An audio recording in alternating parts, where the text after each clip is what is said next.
It's the Locked On Podcast Network, your team every day. These are the final seconds. The lead in the fourth. Can they hold on to it? That do or die time. And everything rides on one shot. But it isn't going to be that easy. And it's a one-point game. This is down to the wire. They're going to try the three-point attempt. One shot to take you to the top. One winner. This is clutch basketball. That's the NBA playoffs. That's game. In today's show, we are looking ahead to Friday in the NBA. Michael Bolton. Thanks, Josh. It's Michael Bolton here, and it's time for another episode of the Locked On Fantasy Basketball Podcast. Let's get to it. Let's get to it, indeed. You are Locked On Fantasy Basketball, your daily fantasy basketball podcast, part of the Locked On Podcast Network.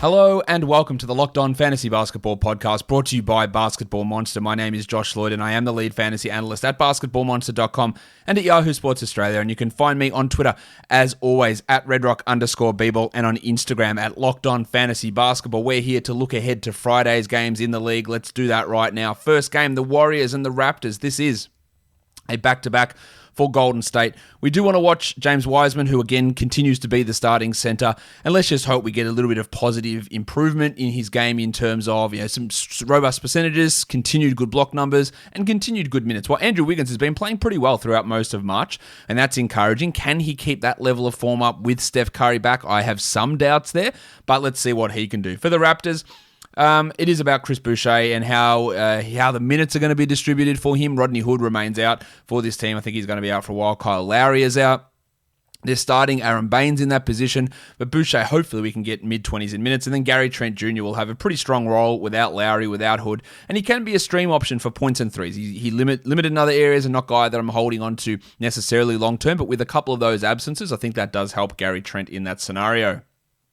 Next up, we look at the Rockets and the Celtics. Kevin Porter Jr.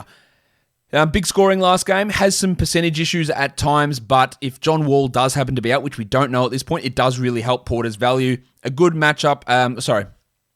opportunity to show what he can do against a pretty good team.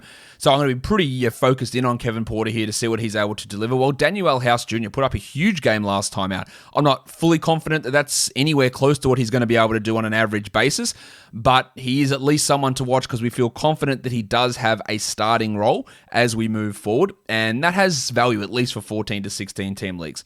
For the Celtics, Evan Fournier, second game for the Celtics. The first two of those games have not been particularly strong. I do think that he's a 10-team drop and probably a 12-team league drop, but we give him one more just to be sure to see what that role looks like and see what his production can be.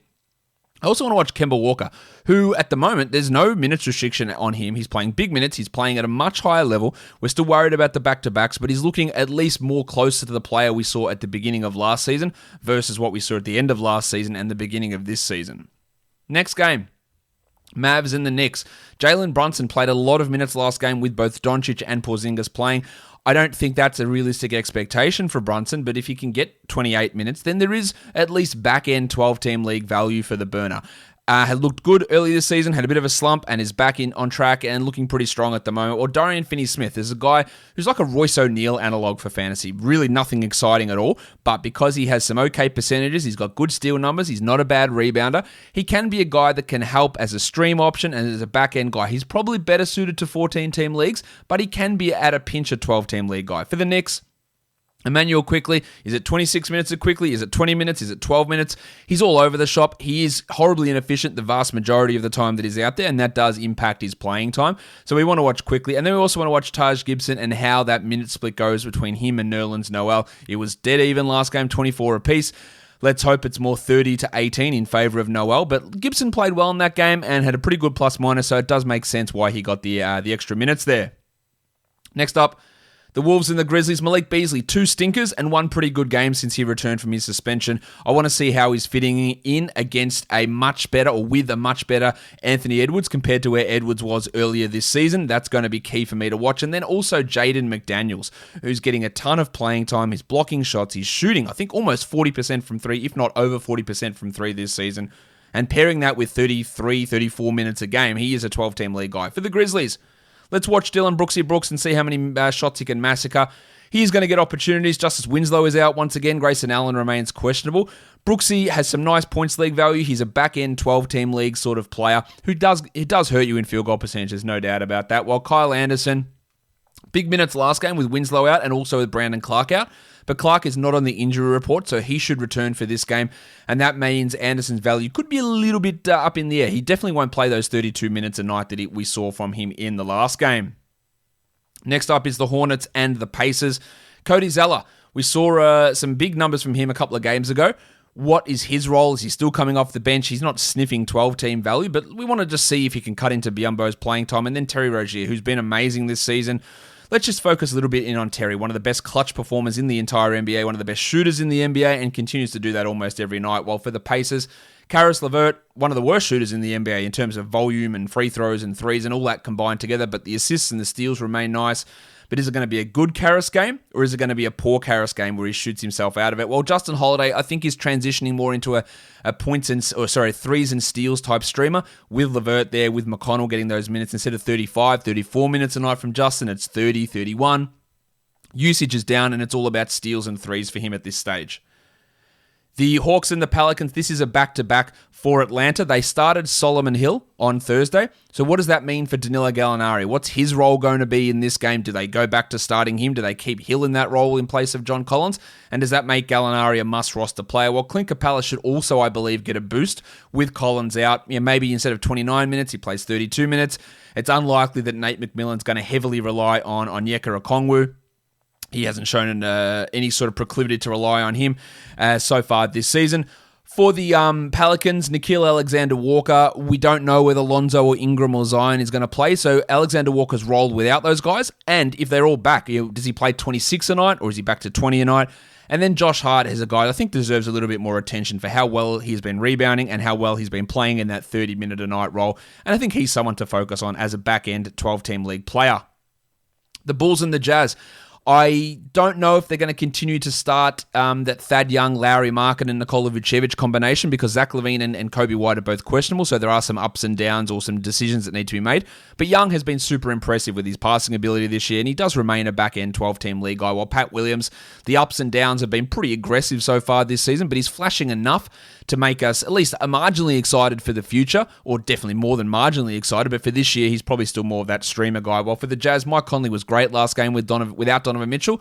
The Don should return for this one for Utah, which is going to maybe, or almost definitely reduce Conley's output, but I think he can still be pretty strong. Well, I just want to watch a little bit of Derek Favors. I think started off the season pretty well, but has just sort of really disappeared. He's just filling that backup center role, but not really doing much with it.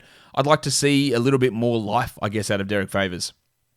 Next game is the Lakers and the Kings. Andre Drummond will not play, so we should expect 30-plus minutes again from Montrezl Harrell, a good opportunity to sell high, and it helps Kyle Kuzma as well, who won't have rebounds stolen by Drummond. So both of those guys will be players to watch with Drummond out, along with Anthony Davis and LeBron James. While for the Kings, it was a big game, 16 points for Delon Wright last game after 2 real stinkers for Sacramento. He still only played 22 minutes, so I'd be a little bit cautious of expecting huge minutes here for huge production from Delon, but I want to watch it nonetheless. And then the pencil Harrison Barnes. Barnesy. Oh, I don't have my sound ready. That was poor timing. With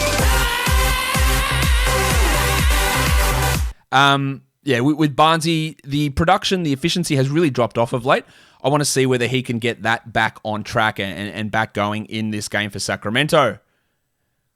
Thunder and the Suns. Lou Dort out again. The Salt Flake, Theo Maledon. Another big start, Ty Jerome out as well, so big opportunity, a good streaming option for Maladon. Whilst Fima Haluk with Dort out should get another start and push close to 30 minutes. I'm pretty interested to see what he can do. Now, he shot really well last game. I don't expect that to necessarily continue for Mahaluk, but he is in an opportunity where he's going to get chances and shots. Well, for the Suns, it's all about Jay Crowder and what he can do in terms of steals and shooting percentages, and then McCall Bridges, who's been pretty poor the last couple of games. I'd be looking for a bit of a bounce back here from McCall. Up to Bucks and Blazers. Brook Lopez blocking a lot of shots. Still, I think in points leagues he's not a must roster. 12-team categories I would. 10 teams I think he's a drop. But just watching how he goes about it, especially with PJ Tucker out. But Bobby Portis is questionable, so he might return in this game. That is unsure at this point. Well, Chris Middleton. I feel like Middleton's just been a little bit down of late. Let's hope he can turn it around, but I haven't really focused too much on him. While for the Blazers, Carmelo Anthony just trucking along as a nice point streamer, not a must-roster 12-teamer, and Enes Kanter continues to put up good numbers. Yusuf Nurkic seems to still be on a minutes limit, and that might continue here. And Kanter's producing some nice low-end value. I'd be really keen to trade him, if we'll sell high if I could, but I also want to watch to see how he does in this game. In terms of streamers, I'm looking at Muxie Kleber, Delon Wright, Daniel House Jr., Dorian Finney-Smith, and Kentavious Caldwell-Pope for category leagues. And for points leagues, the Wild Thing, Jay Sean Tate, Teo Maladon, Malik Monk, Gary Trent Jr., and Jaden McDaniels. Guys, don't forget, subscribe, Apple Podcasts, Google Podcasts, Stitcher, Spotify, and on YouTube. Give it a thumbs up, leave a comment down below. Guys, we are done here. Thank you so much for listening, everyone. See ya.